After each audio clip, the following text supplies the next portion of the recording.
Hello and welcome to the Never Miss a Monday podcast. I am your host, Stacey Garcia, and I couldn't feel more blessed today to introduce you to our incredible guest, Cathy Heller.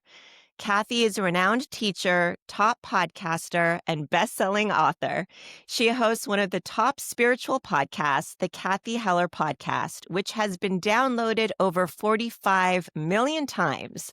And she's the author of the USA Today best-selling book, Abundant Ever After: Tools for Creating a Life of Prosperity and Ease, which comes out tomorrow on 11/11 on paperback for all of you listening. She is a practitioner of the law of reception and has a deep understanding of the universal principles of manifestation. Cathy guides individuals on a transformative journey towards unlocking their highest potential. Welcome to the show, Cathy.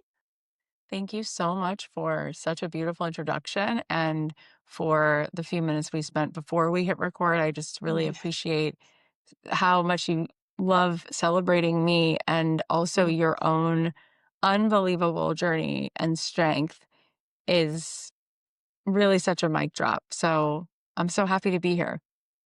I so appreciate that. It's really funny. So I shared to you our mutual friend. We actually have a couple mutual friends. Jenny Cohen, I guess, is a really close friend of, sorry, Jenny Cohen.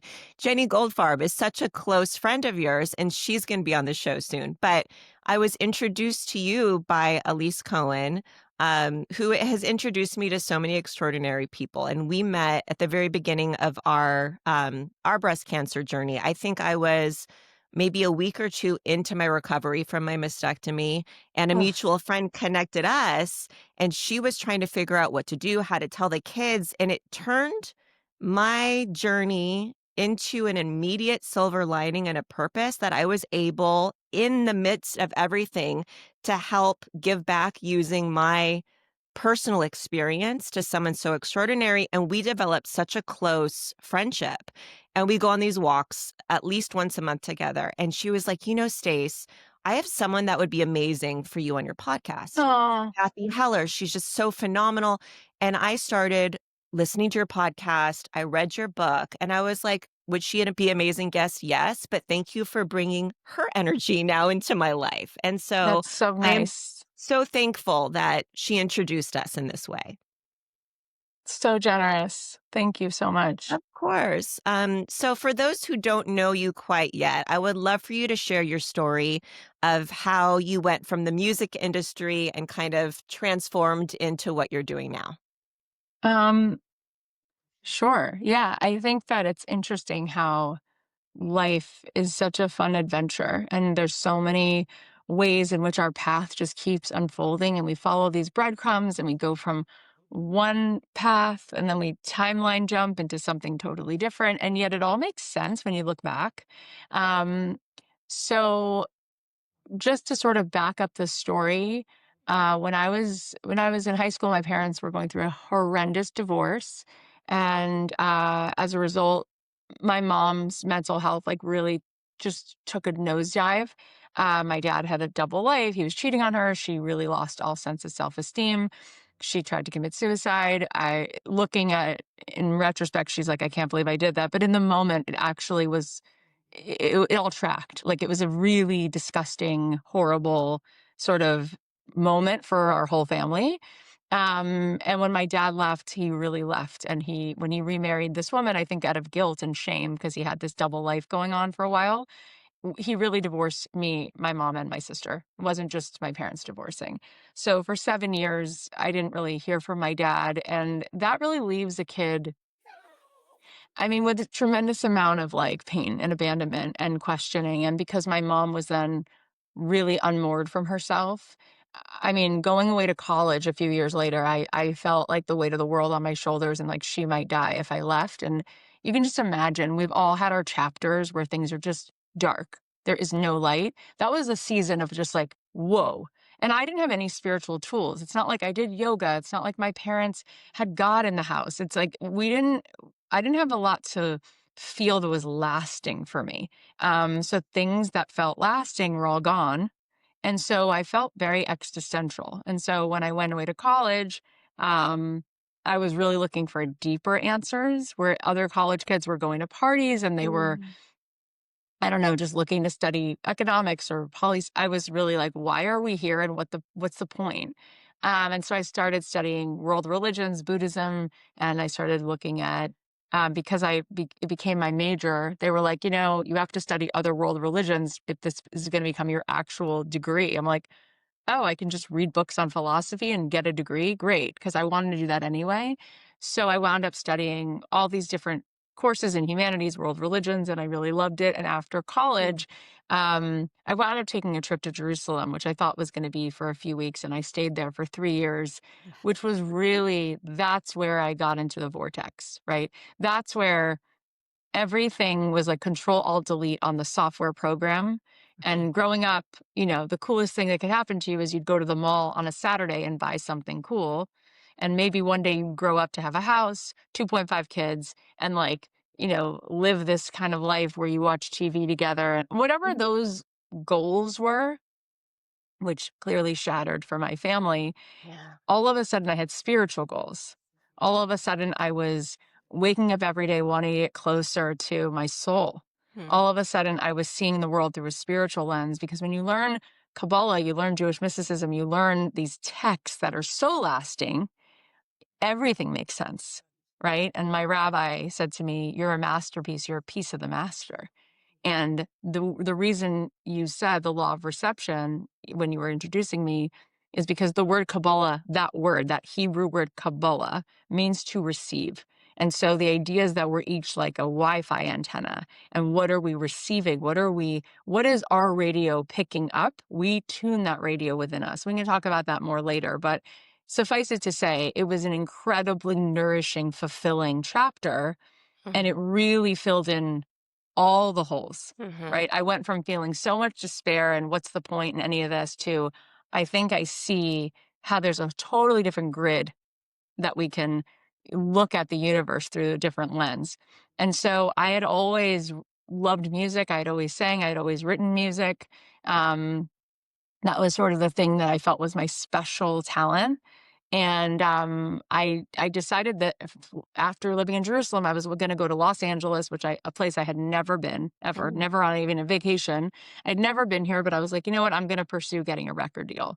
I felt the need to I had all this inspo brewing in me now, and I was like, I could write this stuff into music. I could write songs about, you know, what are all these spiritually beautiful concepts, Mhm. and so I did. So I was writing all of these songs that had these magical kind of lyrics and messages, which was really fun. And then I got a record deal, right? Because resonance is very powerful. And I was coming from such a place of wholeness Mhm. that I was manifesting like nobody's business. Even though I came here not knowing anyone, it didn't matter. Like I came here not having money, it didn't matter. It was like when your energy is very resonant, and this is what I teach, right? It's like Mhm. the most impressive thing about a person is their energy. It's not where they went to, it's like how much do you make the room come to life? How much space do you make for people? How loving are you? So I think because I had just spent 3 years really tuning my radio station within Mhm. myself, I just felt a tremendous amount of love and reverence for the world. And anyway, so I came here, I got a record deal. And then I was sitting in the studio watching Lady Gaga. I was also at Interscope, and I was watching her record Paparazzi. That was the year that I was at Interscope. And I felt, wow, she's so talented. And I also felt like things that I was seeing in the studios late at night was so dark, and it wasn't the world I wanted to be in. And all of a sudden, I was like, I'm Mhm. like making a deal with the devil. Like, I Mhm. don't even want these things. Like, the drugs and the outfits and the parties and the ways that people were so in their masks, so in their ego. I was like, I felt like I was like, in an environment that was like not pristine. Right. And so sure enough, they dropped me from the label. But I really like summoned that because I didn't really feel that this was the right path, right? Sometimes what looks shiny, you actually get there and you're like, I don't know. It's a lot of brokenness in here. There's a lot of Mhm. ego in here, right? Mhm. And I felt like my where I was coming from was going to get tarnished if I hung out there. So then I manifested a different record label. I wound up at Atlantic Records, and I was like, Atlantic feels so much more like me. Jason Mraz is here and Christina Perri is here. And it was like, Mm. oh, these are like the more singer song. And I was like, yeah, this will work. And then I was scheduled to make my next record be like Jack Johnson had done the whole soundtrack to Curious George, which was a movie that came out. Mm. And they were like, "You're gonna do a soundtrack, and that's how people will know you. You'll do the whole soundtrack." So I was booked to do the soundtrack to a movie called Fraggle Rock, Oh, yeah. and Miramax was gonna do it. And they Mm. decided Ahmet Zappa wrote the script, and we started writing the songs, and the songs were so fun, and they felt so much like me. And I was like, "This makes sense. It's like a family movie." And the songs are gonna be I wrote a song called Turn the Sunshine On, which was all about how when you smile at someone, they pass that to the next person, and it had really good horns on the record. I loved it. Then they decided they're not making the movie. And I was like, all right, so we'll do. And Craig Cowman, who ran Atlantic Records, was like, we have to find another vehicle for you because your record has to be a soundtrack because it's not pop music. It's more like that kind of soundtracky music. And I was like, so we're not going to do it. And he's like, well, we have to find another project. And I was like, we going to find a project. Mm. So then I got dropped from that label. And then I was like, oh no, my powers are not working anymore, you know? And so I wound up getting a quote unquote real job, whatever that means. And my friend was like, if you're not going to get your dream, you should just make money. And I was like, well, how do you do that? And she goes, you work in real estate, obviously. So because I'm a good manifester, the next day I was standing in line waiting for a table at the Cheesecake Factory. And a guy in front of me was like, you have such a good personality because we were waiting for like an hour. And he's like, "You have such a good personality. What do you do?" And I was like, I don't, we were just talking. And he's like, I work in real estate. I own $1 billion worth of shopping centers, like all around LA, like Westfield, this, that, the other thing. He like invested in shopping centers. He's like, come work for me. I'm like, Mm. real estate, perfect. So I went to work for him. He gave me a ton of money. I bought my cute little Mercedes. He took me to like Lakers games and we took clients out and this and that. And then I was like, again, what am I doing here? You know? So after 2 years of making good money and living there in that lifestyle, I was like, what just happened? Like I took Mm. a hard left turn. Like I don't care about any of this. And so, yes, I was manifesting cool experiences and I had money coming in. And my friends were like, you've made it. You bought a couch and Anthropology. Like that's cool. I still have that couch. And I was like, yeah, but this is not what I came to LA for. So I quit my Oh. job and I asked myself the question, how else could I make money doing music? And I thought about the soundtrack conversation I had with Atlantic Records. And I was like, what if I just pitched directly my songs to soundtracks? And that worked. So I started pitching my music to TV shows and films and advertising. And I started making like $300,000 to $400,000 a year writing songs for different movies, different shows we've all watched, like Pretty Little Liars and Switched at Birth and The Mm. Office and movies that you've seen, commercials for McDonald's. I was making money and I got married and I had a couple kids. And then I was focusing on, I felt like I kind of had it all because I was writing music, making some money from it, but like really getting the time to be a mom. So that kind of felt like a dreamy thing.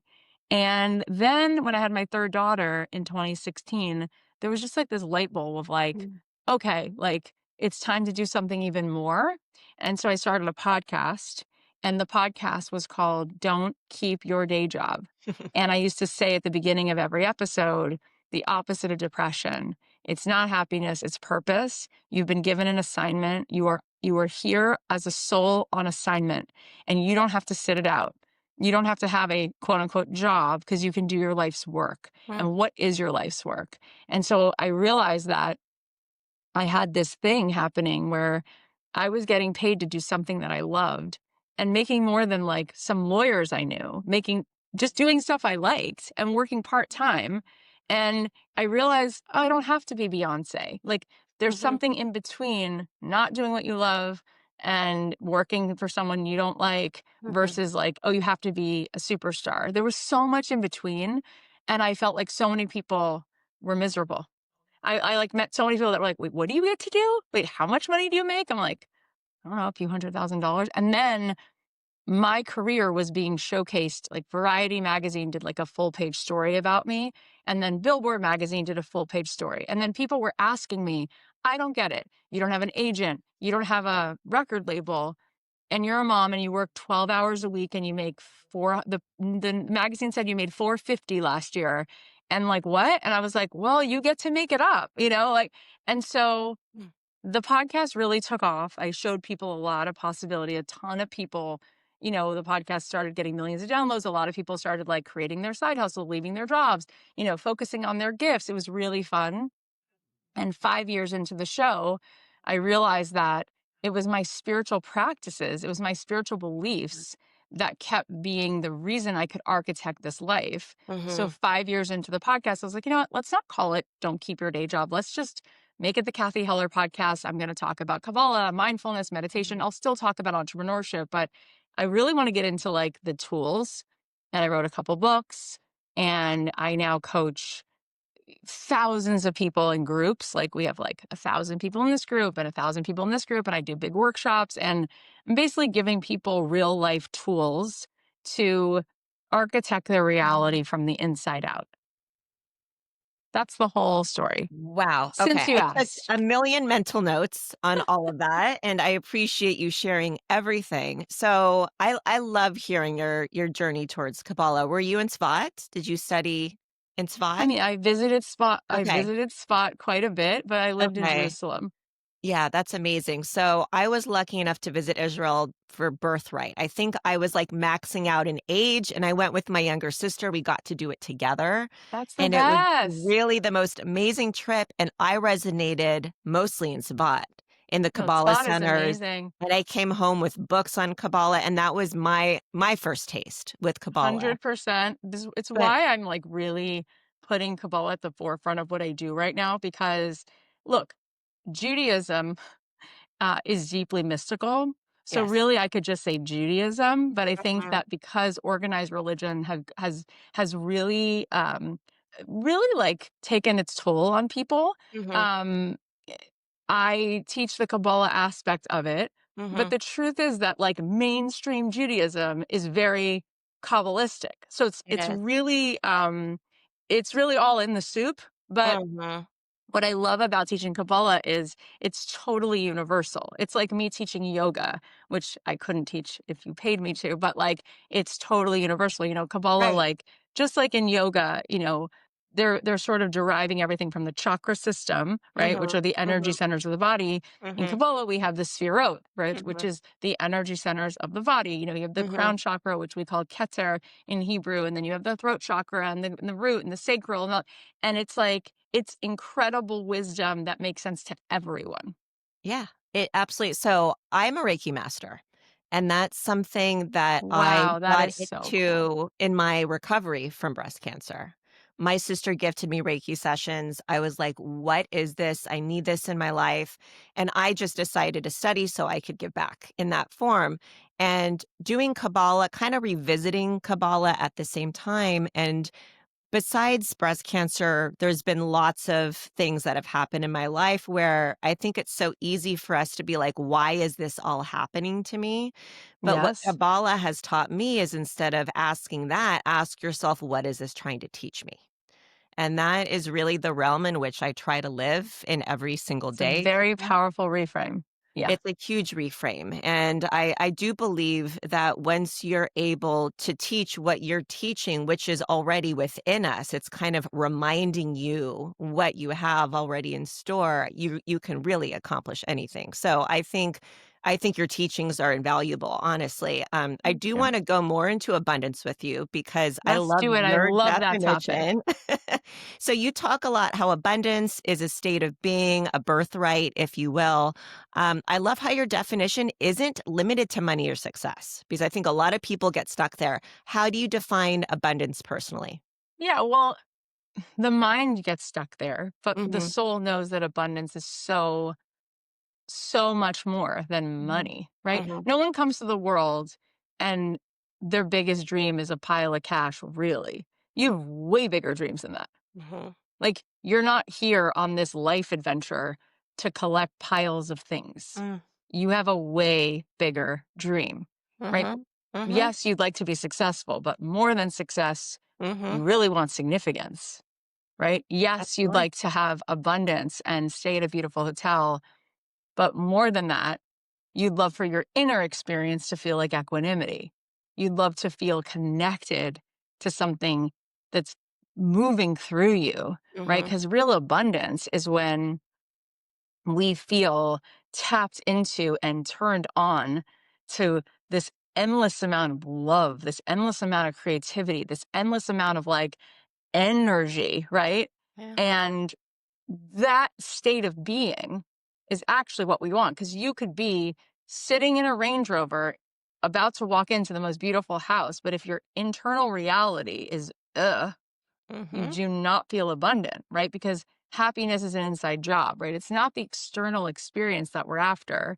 It's the benefit of enjoying our own company. Yeah. It's feeling that we're savoring the present moment. It's feeling that our whole day is a conversation with the divine.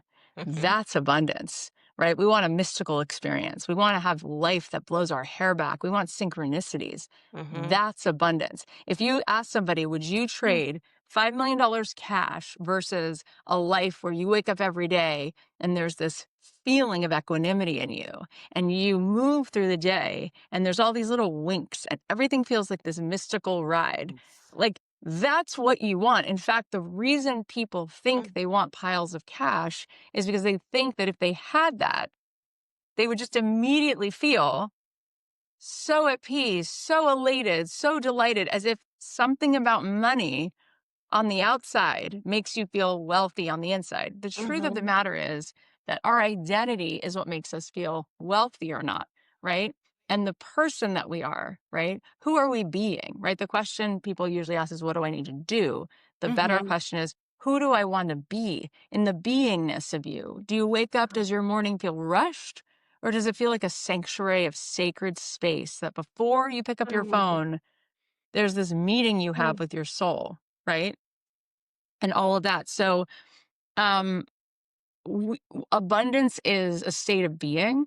Mhm. And what's really awesome about the way the universe works, the way that God created the universe, is that whatever is our internal state is the architect of our external experience. Mhm. So, the more resonant, the more abundant, the more deeply connected you feel, Mhm. you literally will bump into creating Mm. material abundance. And then you get to have both. You don't have to choose. That's amazing. Okay, so to dig a little deeper, so a Never Miss a Monday, we're all about like small actionable steps that we can start taking towards that goal. So many people struggle with self-sabotage or letting the ego run the show. How can someone begin to push through that inner resistance and open themselves up to then a more abundant life? So, first of all, the mind, okay, Mhm. there's two levels of mind. Okay. There's this level down here, which is like your thoughts and beliefs and Mhm. all the things that have literally kept you feeling small. And that's thought. And then there's consciousness, right? And if we don't, let me give you a good example. If you're a guitar player, how often do you have to tune the guitar? Once a year or every single time you play it? Every single time. Not only every single time, but usually while you're playing a set, like if you're Mhm. on stage, they're going to give you a new guitar because it goes out of tune even while you're playing it, right? Mhm. So you're Mhm. constantly tuning, you're constantly tuning. So if we just leave it to chance that we're going to be operating from a state of consciousness, you Mhm. won't be. You'll be out of tune. You'll be living from the program of your mind, which is not where any intuition, any insight, and there's no wisdom in the mind. All the wisdom is where? It's in the heart. They Mhm. recently did a bunch of fMRIs on monks and they found almost no brain activity. How's that possible? They're alive because all the activity is in the heart. The wisdom Mhm. comes from the heart. When you ask yourself a real question like, what do I need to know today? The answer doesn't come from the mind. It comes from somewhere way beyond the mind. So the resistance is all in the mind. So the reason why out of 1,000 people I've interviewed, most of them have a meditation practice, and Yes. it doesn't have to be meditation. It could be prayer. It could be journaling. But if you don't put the Mhm. needle on the record and move into a higher state of beingness, a higher state of how you are, sort of resourced and what is your intuition telling you? your mind is going to be in resistance all day long. Why? Because the amygdala, which is in the back of the brain, was created to protect you. Right. So what it's going to do is it wants predictability. So when you're stepping into a greater state of being, you're going to step into the unknown, which is unpredictable. But that's where all possibilities live. And your soul loves it there because it's letting God take the wheel. It Mhm. wants a mystical experience. Why do we love when things happen and we tell our friends, you won't believe what happened? Because it feels like it came out of the blue. It was Mhm. unpredictable. I ran into this person. I can't believe this happened. That is you being in the quantum field, playing in the unknown. The ego, the fear, the amygdala hates that. It wants to predict in order to protect you. It wants you to live Groundhog Day.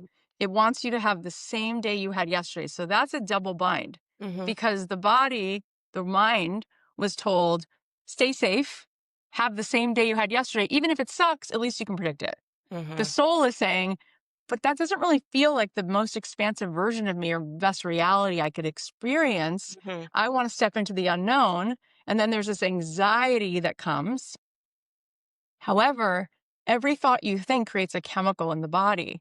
So when you live from fear, that fight or flight scarcity response actually makes your body sick and creates cortisol, which creates inflammation, which is what all disease Mhm. comes from. So it serves us actually to tell our bodies it's safe to live in the unknown. It's Mhm. safe to stop trying to predict this. It's safe. However, we get addicted to cortisol. We get addicted to feeling bad. So, what do we do? I mean, I teach in my membership and on my podcast, I talk about having a morning moment, Mhm. right? So, before you go back into the predictable thoughts of who you were yesterday, how you thought, how you felt, and what you did, you're going to stop and connect. And I always say, start by saying, I am someone, some of the one. I'm a Mhm. masterpiece, a piece of the master. The second thing I teach is, then I want you to say, I can't wait to see what surprise happens today that delights me, where you're setting yourself up for the expectation of the Mhm. unknown being a surprise and a delight. What Mhm. cool things could happen to me today? And the third thing I tell people to do is visualize yourself going through the day as your true self, savoring the moments, having these little special connections Mhm. with people, right? All of that. And then the next thing we do is take out a pen and journal. And I say right at the top of the page, this is what I hear you saying. Meaning, what is God? What is the creator of the universe and your intuition telling you today? And write it down. When you then start your day from that, the power of Mhm. that intention puts you in flow state.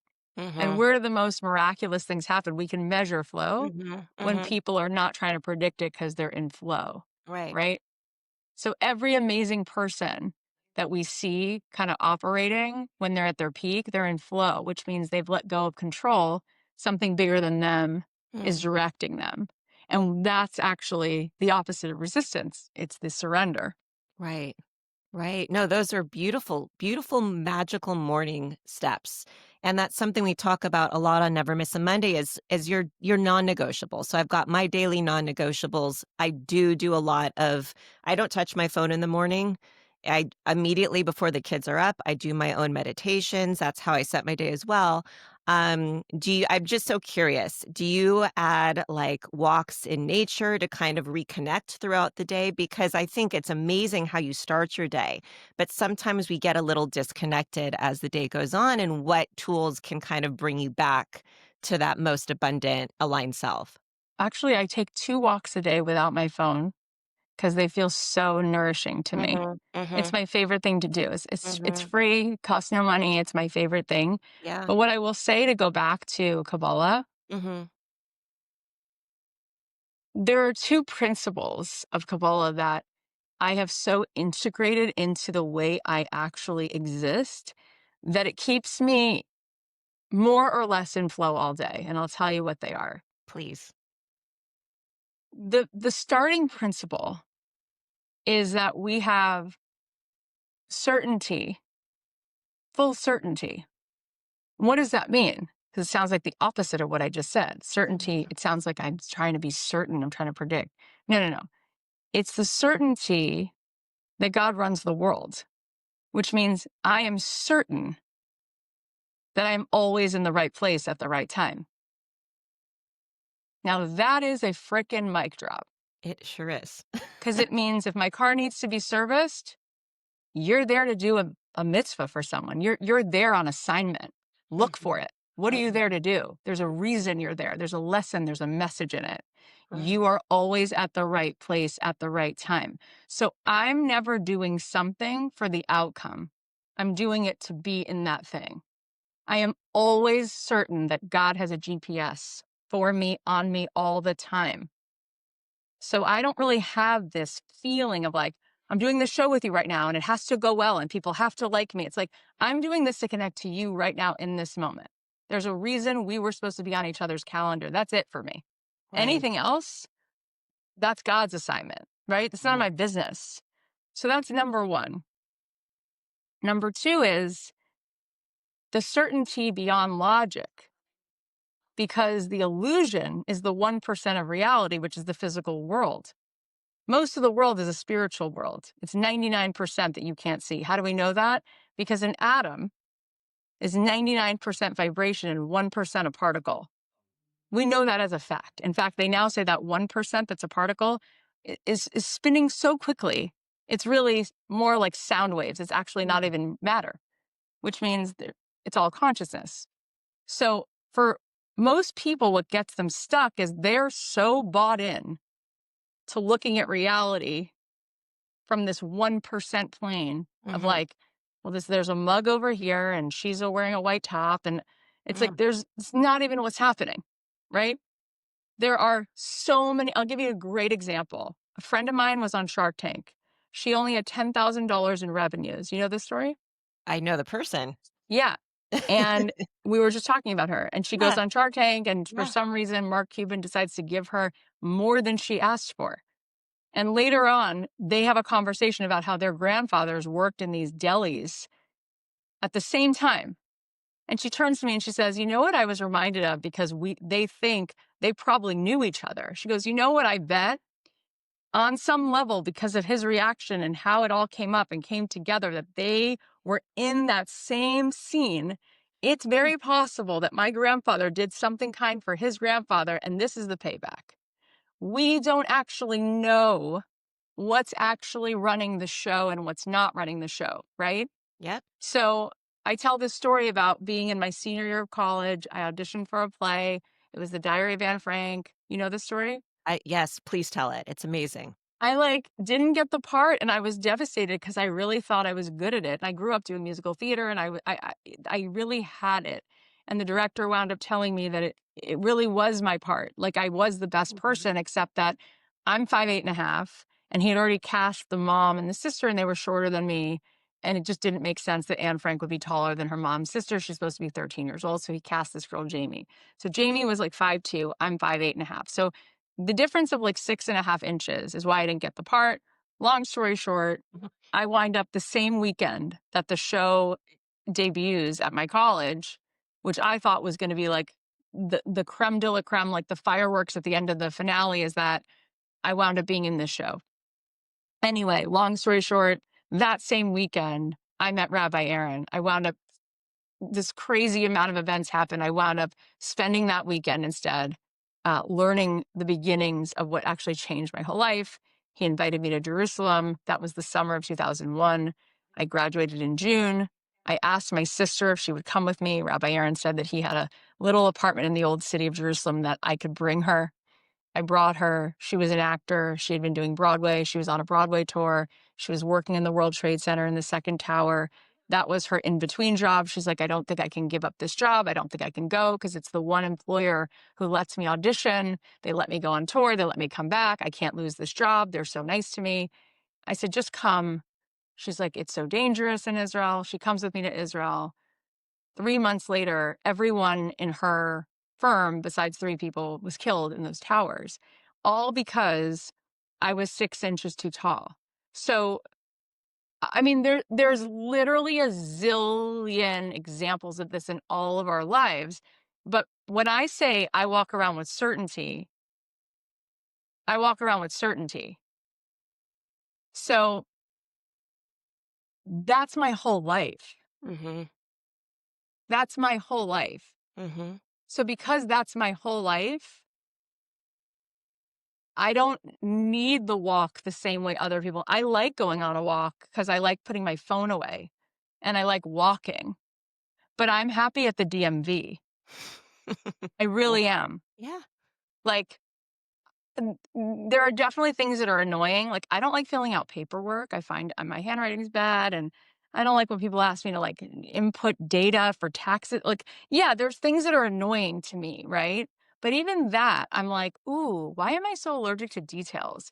God wants me to slow down and like do something boring. And maybe there's like, Mhm. so it's like that level of certainty is my Right, middle name, like right. literally. So when you have that as your Mhm, beginning, middle, and end, mhm, life gets so good. mhm. And here's why that makes you an amazing manifester.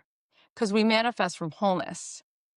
When you're not in lack, when you don't need someone's approval, when you don't need the job, when you don't need anything, because you're just like swimming in the certainty of like, Mm, I love my life and I love being on assignment and having a conversation with God, you can manifest like gangbusters because it's wholeness. right, And honestly, the thing you really want to manifest is feeling that good and you already feel that good. So the only thing I'm really after all the time is like I just want all the time in the world to just get to be here, right, right? right. Just want to enjoy it all. That's beautiful, and thank you for sharing those stories. Those stories give me goosebumps every time, and, everyone needs to hear that, and everyone needs to open their eyes and see all of this. It's open for everyone. With Yeah. that being said, I wanna really briefly, because I have some fun rapid fire questions for you. But before we do that, I want you to touch very briefly about the law of reception that you spoke about earlier. Can you explain what Yeah. that is and how it differs from the law of attraction? Right. So the law of attraction, I think, is like being magnetic means that like a magnet can attract with such magnetism something from over there right to it, right? I Right. kind of think that's what Mhm. attraction is. Like attraction between a man and a woman is if you see him across the room and then you pull him over because there's an attraction, Mhm. which is a cool concept. And I'm not here to even like say yes or no. I'm just going to teach you what's different or what I know about Kabbalah. So the word Kabbalah means to receive. So Mm, what's cool about it is it means that everything's in escrow. You just have to receive it. It's already here. mhm. It's not across the room. You don't have to attract it somehow. It's literally here. You just have left it in your escrow account. You could just click it and it's there. So to give you a great example, a metaphor, Rabbi Aaron, this is his metaphor, which I talk about in the book. He said, imagine if you had a radio. Well, how does a radio work? A radio works, you turn it on and you hear music. Mhm. So then you have to ask the question, where was the music before you turned the radio on? I mean, we could do it right now in this hotel room. Someone could bring me a radio, and Mhm. right this minute, as you and I are sitting here, not like from a woo perspective, like Yeah, actual real yeah. science, we'd Mhm. hear music. So then, where the hell was that music before the radio was on? Well, it was in the room. It was already here. Where was it? Hidden in plain sight. What? No, Mm, really, right now, as we sit here. You don't have to go attract. It's here. Just receive it. What is a radio called? It's a receiver. We call it, them. You go into right. like, a guitar center, they call these like receivers. Okay. So to go further with the metaphor, and then I'll show you how it relates to us as people. Mm, When you turn a radio on, you can hear Celine Dion, but you could also hear the Beatles. What do you mean? Yeah, you could also hear hip hop. I don't understand. Well, you could also hear classical music. What do you mean? It means that all of that is hidden in plain sight. Wait, what does that mean? Well, it's true, right? Like literally right now, I don't know, there's hundreds of radio stations on Sirius XM. Like literally I could pick up my phone and just start tapping into live broadcasts of all kinds of things, right? I could even hear some college Broadway channel coming from like Emerson College in Boston. I could hear that right now. mhm. Where is it though? It's all right here, right now. Okay. So that means that every experience possible is already here. Which is the one that you're having every day? Your radio is tuned to it. So if you're tuned to what we've been talking about, If you're tuned to like, I have certainty, I love the world, I love my life, Mhm. God is like flowing through me, I'm someone, I'm some of the one, what's your day going to be like? It's going to be great. Yep. If you're tuned to lack, shame, fear, guilt, scarcity, heaviness, you just keep focusing on, I don't know, this one part of humanity you don't like instead of Mm. focusing on the people you do like, or you start focusing on the pollution rather than like how amazing the hike was you took it. Mhm. Whatever that is, you will play the broadcast of where you're tuned. And meanwhile, you could just change the channel, but most people don't realize it because they think it's the circumstance that's playing the music for them. But nobody is choosing which radio station you're on except for you, right? So Absolutely. my grandmother grew up in a tenement on the Lower East Side, escaping the pogroms, lost her mother, went through hell, blah, blah, blah. Total poverty, like disgusting, horrible, really hard stuff, and had no mother and tons of anti Semitism, all that. Meanwhile, she used to take a eyeliner pencil to draw a line up the back of her leg to make it look like she had pantyhose because she couldn't even afford pantyhose. And then she would sneak into a club to go dancing. The club was restricted to Jews. She pretended she was Italian. She became the star dancer. She met my grandfather, who was also pretending to be Italian. They fell in love. She was like, I have to tell you something. I can't marry you. I'm Jewish. He's like, I'm actually also Jewish. They wound up getting married. And from their, chutzpah and their love of life, he built this huge business. He invented the cardboard that goes into men's dress shirt collars Oh, because he wow. didn't have enough money for starch. So he used to do this thing with cardboard. It made $1 zillion. They've provided for 4 families. I just went to his building, which is now Mhm. it's a store in on Mercer Street in Soho. It used to be his building. And the point is, it's always available when we choose a higher frequency. She could have chosen not to dance Right. because what's there to dance about? But she chose to dance, which led to everything. And he chose to dance, which led to that thing about needing the shirt collar, which led to all of that abundance. So you're choosing it and you're just not tapping into how much abundance is there. Absolutely. I have not heard that story. That was a phenomenal story. I love that. All right, Kathy, are you ready for a couple of rapid fire? And then I'm going to Sure. set you free. Okay. What is one book that has deeply nourished your spirit? Rabbi Aaron has a bunch of books, but one is called Endless Light. I Mm, highly recommend. thank you. A mantra or affirmation you're really loving right now? Um, I am available for the most mystical day possible. I love that one. If abundance had a soundtrack, what song would play first? I don't know what just came to me, Musetta's Waltz. Oh, I love this. All right. What is one word to describe your current season of life? Radical honesty, Beautiful. Biggest myth about manifestation? that it's made up and not like completely and totally sound. Agreed. If you could whisper one truth to your younger self, what would it be? I think it's that be still and know that I am God. Mm. What's bringing you the most joy right now? My kids. And last one, finish the sentence. Abundance is. Abundance is everywhere. I was going to say the same thing. Perfect. Ah, Perfect. Perfect. Kathy, this has been such a soul nourishing conversation. Thank you for sharing your heart, your loved energy, it. and your wisdom with us. I appreciate you more than you know. For everyone who wants to connect deeper with you and dive into Abundant Ever After, where can they find you? People can come to the podcast, the Cathy Heller podcast. We also have a pay what you want workshop, which is Mm. like you could pay $1. It's called the Divine Blueprint. It's a Kabbalah workshop. It's 2 hours. And I think that's at cathyheller.com/workshop. And my book comes out on paperback, which is super fun. And if you go to cathyheller.com/book, there's a free meditation that I'm leading you through.